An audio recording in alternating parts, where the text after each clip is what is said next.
Je résume avec toi le livre de Robert Kiyosaki, Père riche, Père pauvre. À la fin de cette vidéo, tu vas comprendre c'est quoi la liberté financière, c'est quoi un actif, c'est quoi un passif et comment construire un système de manière concrète. Vous me connaissez, je suis dans le pratique. Nous allons appliquer ces principes de Robert Kiyosaki de manière concrète, de manière pratique, étape par étape, pas à pas, avec des exemples, des exercices concrets pour que tu puisses dès demain, dès aujourd'hui, toi-même appliquer ces principes qui est dans ce livre qui a aidé des millions et des millions de personnes à changer de vie. Je suis Paimi Honoré. Sur cette chaîne, nous partageons des livres comme celle de l'intelligence financière, de la psychologie humaine, du développement personnel, de la vente et de tout livre qui aide à élever l'esprit. Robert Kiyosaki montre les limites du système éducatif.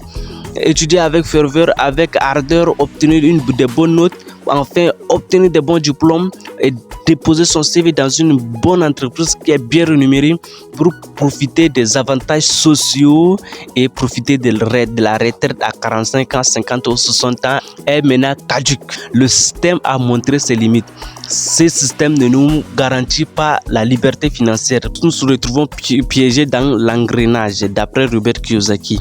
C'est quoi la liberté financière? La liberté financière, c'est la liberté de choix, pas dépendre d'un salaire, ne pas être stressé quand il s'agit d'argent, être libre de voyager quand on veut, être libre de manger ce qu'on veut, être libre de faire ce qu'on veut avec notre argent, être libre de soigner et d'aider les personnes qui sont autour de nous sans avoir le regret et être dans un sentiment de dépense.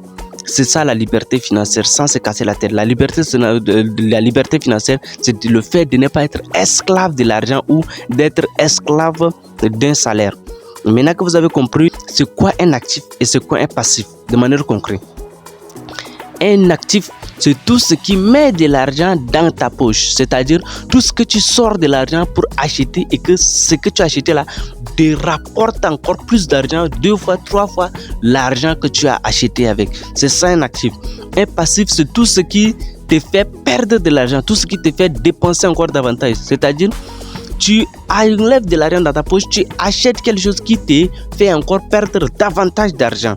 Exemple, tu achètes une moto où tu conduis. Ça veut dire que ça va te faire perdre de l'argent parce que une moto, ça s'entretient. Une moto, ça a besoin de carburant. Une moto, ça a besoin de vidange et de réparation. Et une maison, lorsque tu dors dedans, tu ne dors que dedans dans une maison. Tu ne fais que dépenser plus dans la maison parce que ça va te faire... Tu dois améliorer la maison, tu dois acheter des choses pour embellir la maison et ça te fait encore dépenser plus d'argent. Tout ce que tu achètes et que tu consommes est un passif. D'accord? Maintenant, qu'est-ce qu'un actif? Un actif, prenons la même exemple. Un actif, c'est tout ce qui met de l'argent dans ta poche. Exemple, tu achètes une moto et que tu mets en moto-taxi. D'accord? Et chaque jour, la moto te rapporte 1000 francs, 2000, 3000, 4000, 5000 selon le pays anyway. Tu achètes une voiture, tu mets en taxi. La personne qui conduit la voiture te verse de l'argent chaque jour. 2000, 3000, 4000, 5000, peu importe, selon le pays. D'accord? C'est ça un actif. Tu achètes une maison, tu mets en location. Chaque mois, les locataires te versent le loyer. Ça, c'est un actif. D'accord? Et maintenant que vous connaissez la différence entre un actif et un passif, comment construire un système concrètement? Une fois que vous économisez, prenez cet argent. Chaque argent qui va sortir, cet argent doit te rapporter d'autres argent. Principe qui est décrit dans le livre Le plus riche de Babylone. Le principe est simple.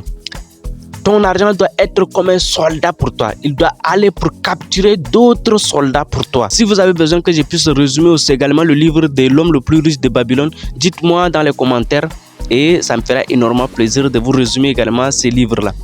Donc le principe est simple. Chaque franc qui sort de ta poche doit te rapporter encore d'autres argent. Voyez un peu. Comment construire un système?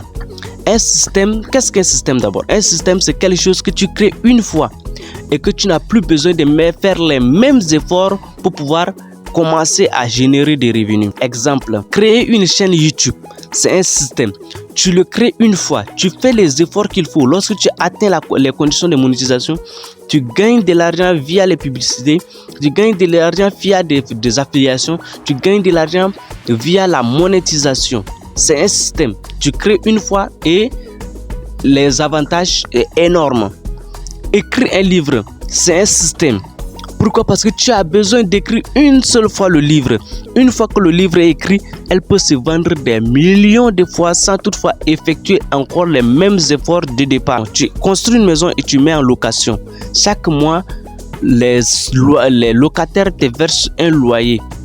Ça, c'est un système. Dans le livre L'autoroute du millionnaire qui nous montre comment construire un système de manière concrète. Dites-moi dans les commentaires si vous avez besoin également que je vous résume le livre de L'autoroute du millionnaire, comment construire un système de manière concrète et pas à pas, étape par étape. Il y a 2 livres, L'homme le plus riche de Babylone et L'autoroute du millionnaire. Dites-moi dans les commentaires. Je vais vous faire un petit résumé. Vous connaissez c'est quoi un système, vous connaissez c'est quoi un actif, vous connaissez ce quoi un passif. Avoir l'information et ne pas la mettre en application n'est qu'un divertissement. Alors dites-moi dans les commentaires si vous avez aimé la vidéo. N'hésitez pas d'activer la cloche de notification pour ne plus manquer de nos prochaines vidéos que nous allons mettre sur cette page. C'était Paimi Honoré. Pour ma part, je vous dis à très bientôt pour une nouvelle vidéo. Commencez petit et rêvez grand.